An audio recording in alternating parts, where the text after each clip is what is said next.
নমস্কার বন্ধুরা, কেমন আছেন? অনেক কম বয়সী ছেলেদের দেখা যাচ্ছে আজকালকার দিনে যে যা বিশেষ করে আমার এখন পশ্চিমবঙ্গের স্টোন বেল্ট হয়ে যাচ্ছে, বুঝতে পারলেন তো, যে কোমরে ব্যথা নিয়ে আসছেন এবং আল্ট্রাসাউন্ডে দেখা যাচ্ছে আপার ইউরেট্রিক স্টোন।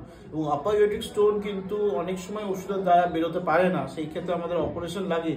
এবং ছোট করে আমি নার্সেলে বলতে চাই, অপারেশনটা কিছুই না, যে একটা পেনিসের দ্বারা, মূত্রনালীর দ্বারা একটা যন্ত্র চলে যায় এবং সেটা গিয়ে কিডনি যেটা পাইপ থাকে সেইখানে গিয়ে আমরা ভেঙে দিয়ে, লেজার দিয়ে ভেঙে দিয়ে কিছু স্টোন ভেতরে পড়ে থাকে।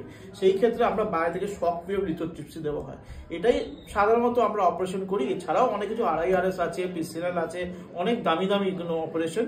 সব থেকে বেস্ট হচ্ছে গিয়ে আমরা স্টোনটা ভেঙে কিডনির মধ্যে ফেলে দিয়ে বাইরে থেকে শক ওয়েভ লিথোট্রিপসি, যাতে পেশেন্টরা খুব তাড়াতাড়ি নিজেদের কাজে, কম বয়সী ছেলে কাজ যেহেতু বেশি দিন ছুটি নিতে পারবেন না, সেই ক্ষেত্রে তাড়াতাড়ি ওনারা কাজের মধ্যে জয়েন করতে পারেন।